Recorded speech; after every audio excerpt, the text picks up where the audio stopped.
This film is about living in Auschwitz. It is about one woman who survived.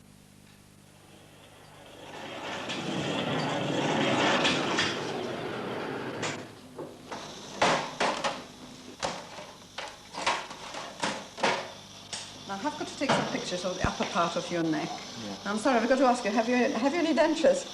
No. No? No one's knocked them out? No one's knocked your No, teeth out? that's still there, isn't it? Do you play rugby? Yes. And no one's knocked your teeth out? Oh, No, you're lucky, no. aren't you? Kitty Hart is a radiographer. She lives and works in Birmingham. For 6 years, as a young girl, she fought for her life against the system the Nazis had created to destroy her and all those like her. For 2 of these years, she was a prisoner in Auschwitz.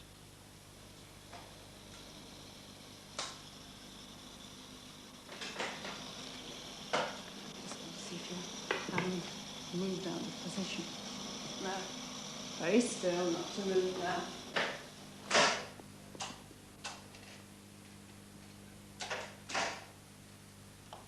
Now, after 34 years, Kitty Hart has decided to go back to Auschwitz, to try to begin to explain what happened and how it happened, and how it was possible to go on living at all. Breathe on now. Good. That's one. Super. Kitty was born in 1926 in Bielsko, a small town in southwest Poland. Her father, Karl Felix, was a successful merchant and ran the family business. His wife, Lola, was a practical and well-educated woman. She had a talent for languages and devoted some of her time to teaching English. Kitty and her elder brother Robert in 1937. By this time, Kitty had a reputation as a tomboy. She was mischievous, competitive, and always getting into trouble. Oh, I was a terrible child. I did the most ghastly things at school and used to be thrown out of the class, always. I used to be sent home from holiday homes, because I'd get out in the night and ski at night and everybody was asleep. I never really obeyed any rules, whatever, whether it was at home or at school. I was always, you know, my marks as far as behavior were always, there was always a cause for complaint. When she was 9, Kitty was sent to the convent school of Notre Dame.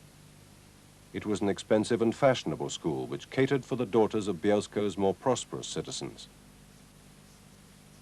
Her school reports continued to show a talent that was athletic rather than academic. It was the end of the summer term, 1939. This report is the last that Kitty would ever receive from the Sisters of Notre Dame. It is also the only documentary evidence remaining that the Felix family had ever lived in Bielsko.